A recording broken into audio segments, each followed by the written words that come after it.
Do you guys know about a perk called Shattered Hope? Well, I Shattered Hope not, because that's what we're doing today. Shattered Hope is the newest Dead by Daylight general killer perk, which allows you to destroy boon totems instead of snuffing them out. It's a great perk, it works exactly like how it sounds, and it massively messes with survivors trying to run boon totems. There's just one problem. It sucks. Nothing against our little groany bony perk here, I've just never really seen anyone run it, and I barely ever see even 2 boon perks in a lobby these days. But some itches you just can't tickle, and I really wanted to give this perk a go. So I set up a build around it, featuring Hex Pentimento as the primary synergy with Shattered Hope. Now, after we destroy totems, we can immediately resurrect them for a variety of despair-inducing effects. And while we're feeling hexy, let's go ahead and round out the build with Hex Plaything and Hex Devour Hope. Plaything will keep the survivors looking for totems until the cows come home, and if they ignore it, Devour Hope will devour them. Like cows. And the survivors. Or the grass. This metaphor is getting too mixed up. Okay. Anyways, this is the Shattered Totems build. Jump on over the end if you want to see how this build stacks up to all of the rest. In the meantime, please enjoy. Favorite JoJo? Ooh. Hold on. Okay. My favorite JoJo is actually Jonathan Joestar. And I think that part 1 is... I think my favorite JoJo is Jonathan Joestar, and I think that part 1 is underrated, god damn it. I really do think that, you know, the first couple episodes are slow, but... You know, once Dio reveals himself, basically, you really get a feel for what the series is about. And what Jonathan is about is what I love about the series. Just a very, like, straightforward, heart full of justice, burning fists of rage, kind of thing. Which is why I love part 3 so much, because it just feels uncomplicated in that way. But Jonathan, I think, epitomizes what is best about the series, so... that's gonna be my opinion. Sorry, what scientific breakthrough did I miss? Also, Devour Hope is right here. Good to know. You see them going back this way.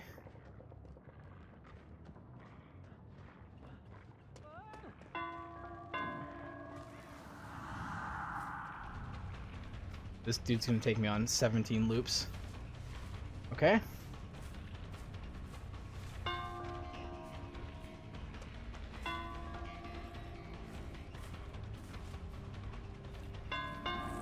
You know what? Fuck it. I don't care. This guy can eat my ass. He's too good. He's too good. I'm leaving him alone. Bunnies have been made cuter? Is that even possible?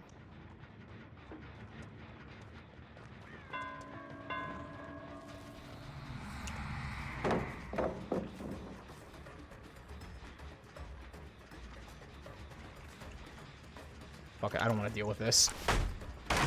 It's been 3 seconds and I'm already having a bad time. It's been 3 seconds and I'm already having a bad time. Okay.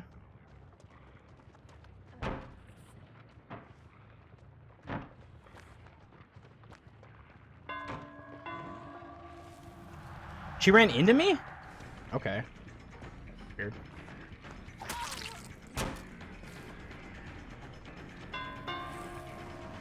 Gotta find a weak link, I guess.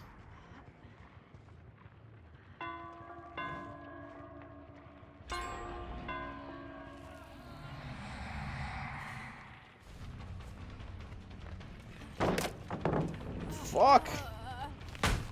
Do it. I am straight up not having a good time right now. What the fuck? They're making me break everything here! Ah! If you too wish to know what pain looks like... Fuck.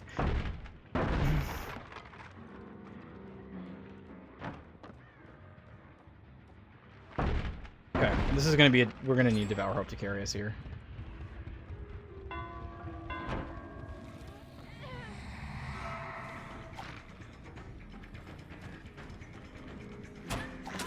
Okay. They all have flashlights too. So not great. However, I need to be able to outplay at least one of these pallets, right?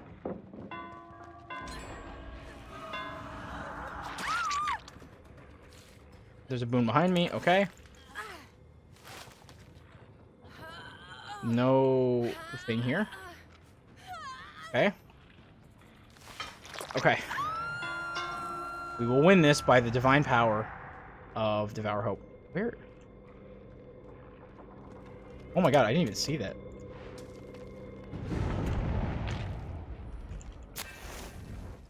Oh my fucking god, are you kidding me? Alright, well, I'm tunneling you.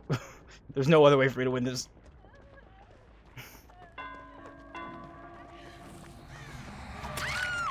Alright. I want to see your decisive strike. Show it to me. Do do do do do.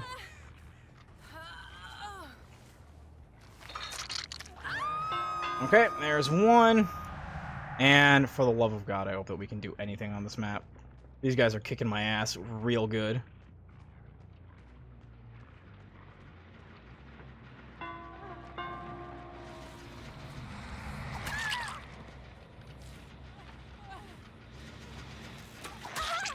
Gotcha. That's fortunate. That is what we would call fortuitous. We did not need to save this generator.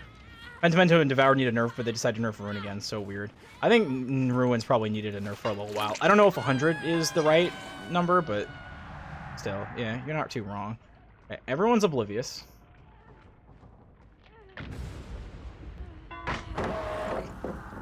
You would, wouldn't you? I feel like I'm playing so badly. I don't know what it is, but I'm playing so badly. Okay.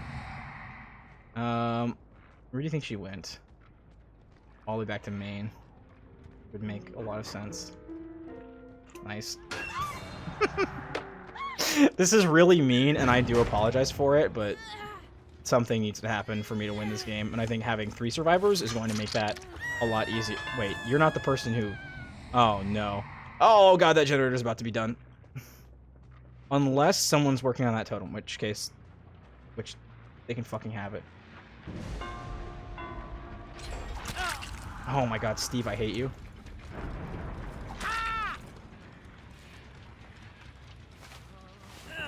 Damn you. Damn you, Steve! Okay, it's not great, but it's whatever. There have been worse circumstances to have occurred. There have been worse circumstances to have occurred. Okay. There have been worse circumstances to have occurred.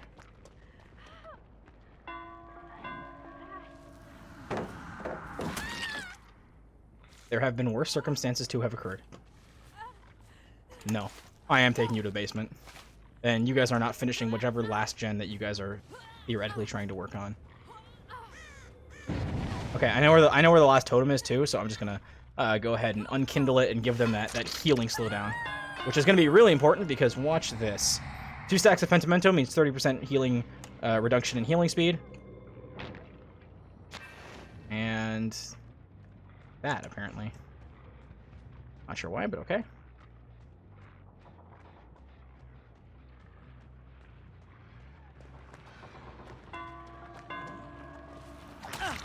There's my boys.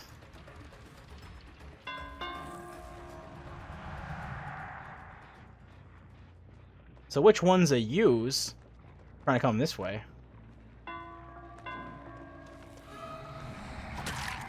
Okay. They are spreading well.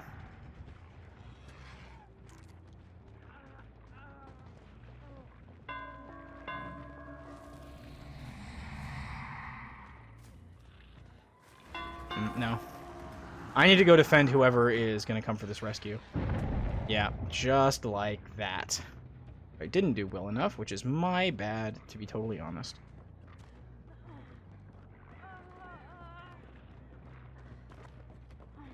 Ooh.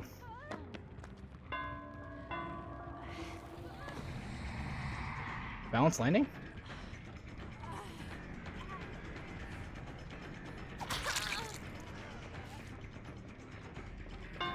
Okay, now they're all injured, and hopefully we can get something going here.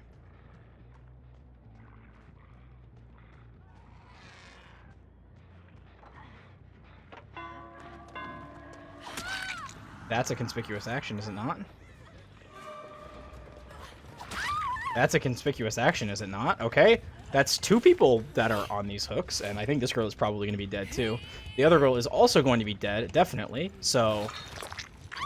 Yeah, not the worst thing that could have happened here. Like, sorry about this, you know. We're playing a little messed up. Oh, thank you for the kind words, Reaper. I'm gonna internalize them as soon as I kill the rest of these guys. Okay. Which means there's only one place they could be that threatens me, and that's this generator.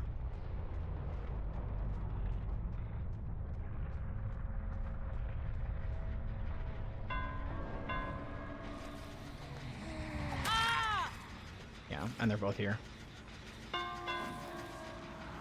I'm sick and tired of hatch games. I'm killing both of you. I'm killing all of you, and you don't have a goddamn thing to say about it.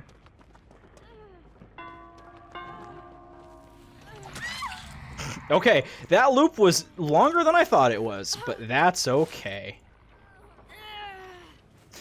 Whew, Pentiment, I'm a good clown main. No, I think, well, okay, I think, okay, Trickster's thing. I think good clown mains are rare. That is a very good point.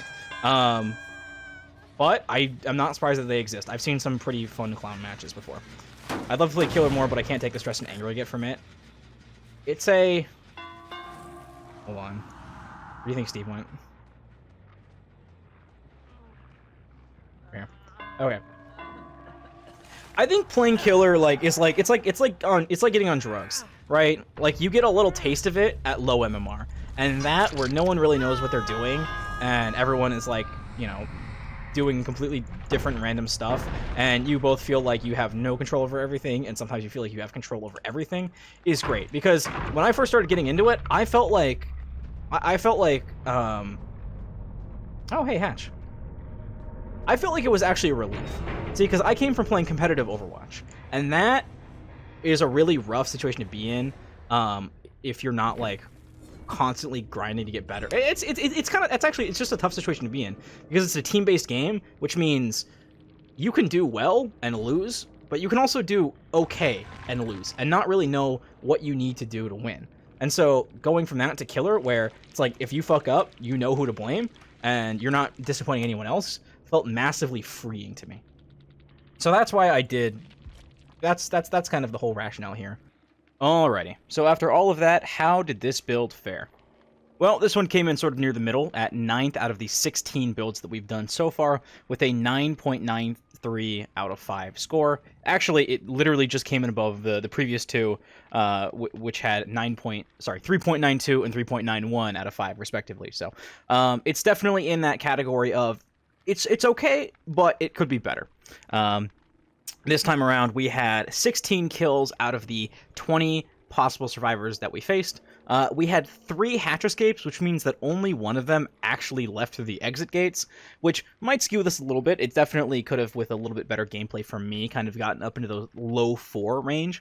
But even so, we had 1 match where 3 generators were left by the end, 2 matches where 2 generators were left, and then 1 each with 1 and 0 generators. Obviously, the 0 generator match was where a survivor got out through the exit gate. But even so, not the worst build. And this build is interesting because out of all of the builds that I've done, this one is the one that I think has the most potential to be either better or worse, depending on how you tweak it. Now, obviously, Shattered Hope is not the strongest perk in the game, but I really think that with Pentimento, it does have some nice synergy, and it's fun to explore that. But I think that Plaything Devour Hope wasn't necessarily the strongest thing here.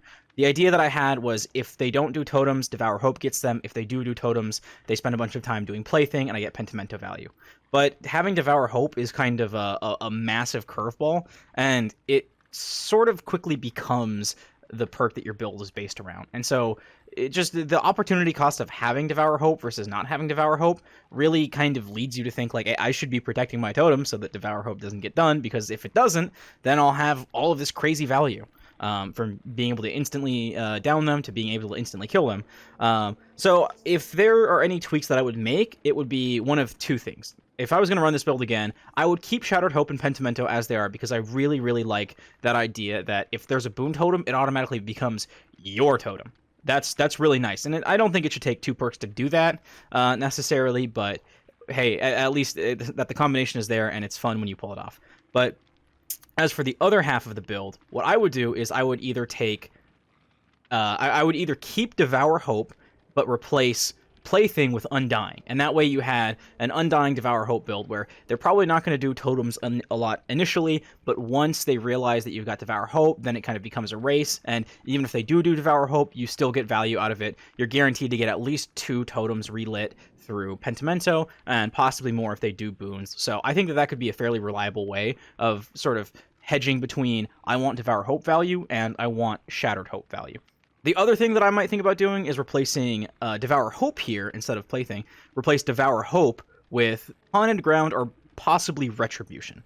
Either way, if that totem doesn't get done early, and the offside with Haunted Ground is that there are 2 of them initially, so it's easier for them to find and do early on. But if you keep those totems or that totem or totems up, once Plaything starts getting going, people will do those Plaything totems, and then they will get hit by Haunted Ground or Retribution or what have you, and that can be really, really devastating for them if you can make that work. Especially because with Shattered Hope and Pentimento, if they do a totem that's a Plaything totem and not a Haunted Ground or Retribution or Thrill of the Hunt or whatever, you're just going to be able to bring that totem right back, and they're going to have to do it again, and they're going to have to go through, you know, whatever perk totem that you're using there again. So that could also be a really, really powerful way to do this. In the end, I think I kind of landed in the middle of what's most effective with this Devour Hope and Plaything sort of addition, but all in all, it wasn't the worst build, and I did have some fun with it. And as with any build that's comprised only of Hex Totems, there's definitely a boom or bust potential, but I really like the way that these synergies kind of exist, and I think you can have a lot of really fun games with them. So if you guys are interested in trying this out, I would love to hear your experiences, if how these go in your matches, if all the totems just get done immediately, or if you feel like a totally unstoppable god.